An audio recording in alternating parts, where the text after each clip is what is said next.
Hello, welcome to Spirit Cocktails. I'm your host, Pierre Rare. Today we're continuing Spirit Cocktails Horrorfest by making the Vampire's Kiss. This is a cocktail I saw online. By looking at it, it kind of looks like a Bloody Mary because what it uses is the tomato juice and vodka. That's your basis for Bloody Mary, other than obviously your spices and stuff. But you got a little bit of salt, so it kind of adds to it. But it's going to have dry gin. It's going to have tequila. It says about a tablespoon, which is basically a half ounce. So I'm just doing a half ounce. And dry vermouth, so it's going to have a bit of a dry bite to it. Have you ever had dry vermouth? It's a fortified wine, so it has that bit of a bite. If you ever have martini, you kind of know what I mean. But this looks like it's going to be fairly flavorful. It's going to be interesting. It's called the Vampire's Kiss. I'll show you how it's made.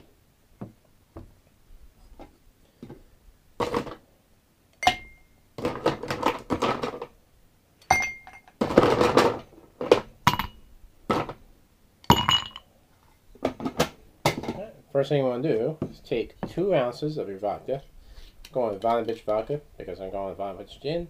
It kind of fits. If you ever had their gin, it's pretty damn good.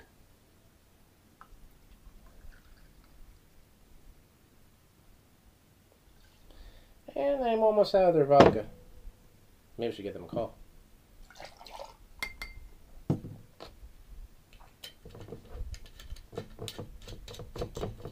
Then you want to take a half ounce of the gin.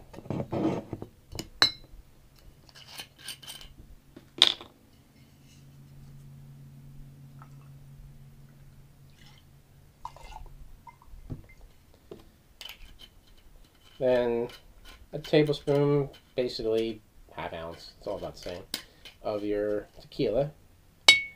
I'm going with Suerte tequila, which is basically my last half ounce. So this is gone. It's gone. I might have an ounce, but not much in there really at all. So there's a half ounce. Then you want to add a pinch of salt, like basically just a little bit. 2 ounces of tomato juice.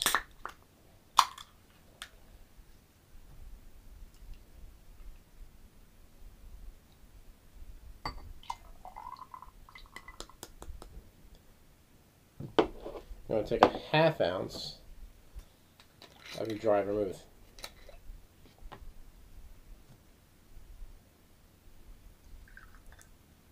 There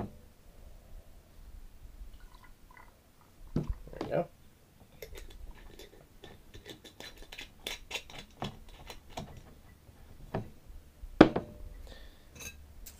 Shake it up.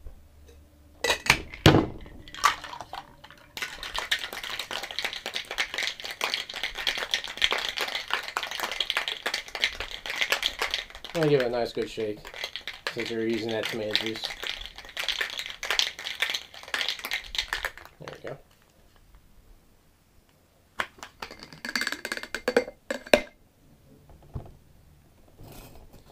And then straight into a rocks glass.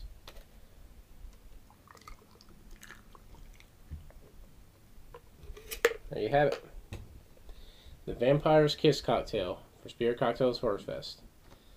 So this is actually definitely going to have that kind of a Bloody Mary aspect to it as far as flavor-wise. But I'm curious to see how these other 3 ingredients will incorporate into it. Because you got gin, so it's going to have a bit of a bite. Obviously vermouth, you're going to have a bite. And tequila, you're going to have the agave flavor. See how this tastes.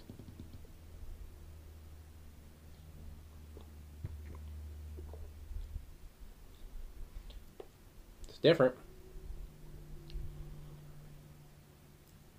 It's kind of like lacking a lot in flavor, but it's decent if you like a tomato-based cocktail. Get a little different flavors to it. It's not bad, but it's it needs a little more spice to it. I think add some sriracha in there, or maybe some Worcestershire sauce, something to add to that aspect.